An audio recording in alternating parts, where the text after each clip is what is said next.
Bonjour Cécilia Prudhomme, vous travaillez à l'Office de tourisme de la métropole de Lyon. Je crois que la métropole a mis en place un plan pour un tourisme plus responsable et plus inclusif. Oui, tout à fait. La métropole de Lyon a mis en place un schéma de développement touristique durable pour les années 2021 à 2026, pour un tourisme plus responsable, plus inclusif et plus participatif, pour valoriser bien entendu le patrimoine et le respect de ses habitants. Alors, tout à l'heure, vous avez un peu listé les points point par point, hein. C'est un petit peu technique, on se croirait dans les objectifs de développement durable des Nations Unies. Vous pouvez nous expliquer un petit peu en quoi ça a consisté? Je crois qu'il y a il y a des bonnes pratiques pour les guides, des choses comme ça.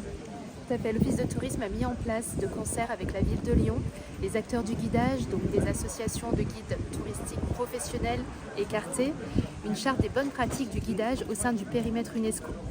C'est une charte qui garantit en fait un bon usage, tous les usages de découverte du patrimoine UNESCO au sein du Vieux-Lyon particulièrement et de ses traboules conventionnés. Et pour l'inclusion, ça va se passer comment par exemple? Alors pour les traboules, en fait, l'objectif est de sensibiliser les différents acteurs du guidage, les personnes qui amènent des groupes au sein du périmètre UNESCO et également les habitants au fait que les traboules sont conventionnés, que ce sont des lieux habités, qu'il faut veiller en effet au respect sonore, au respect des habitants pour maintenir ce bon équilibre d'un quartier vivant, habité. Oui, il y a eu des petites polémiques ces derniers temps sur les traboules, vous pouvez nous dire un mot dessus? Alors les traboules sont des traboules conventionnées, donc ouvertes au public en journée. Bien entendu, il faut veiller au respect et éviter les nuisances sonores au sein des traboules pour le respect de ses habitants. Donc nous invitons vraiment toutes les personnes qui viennent découvrir le quartier UNESCO et le quartier du Vieux-Lyon particulièrement à le faire de façon apaisée.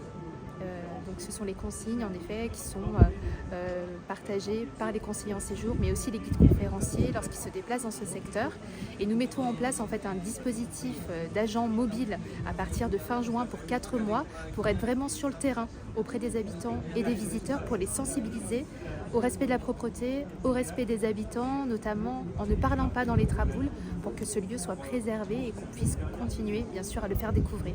Vous avez parlé aussi d'aller voir la population internationale aussi, que les Lyonnais aillent au-devant de la population internationale, je crois. Ce qui est important pour l'Office de tourisme, c'est vraiment de maintenir cet équilibre entre les habitants et les visiteurs, que ce soit des visiteurs locaux ou des visiteurs internationaux, pour qu'il y ait une réelle prise de conscience, que les visiteurs sachent en effet que ce sont des lieux habités et qu'ils sont à respecter.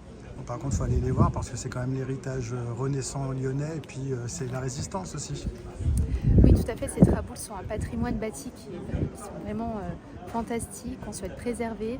Les visiteurs viennent du monde entier pour voir ce patrimoine UNESCO, puisqu'ils en ont entendu parler, ils en rêvent, ils ont vu de très belles photos également sur les réseaux sociaux.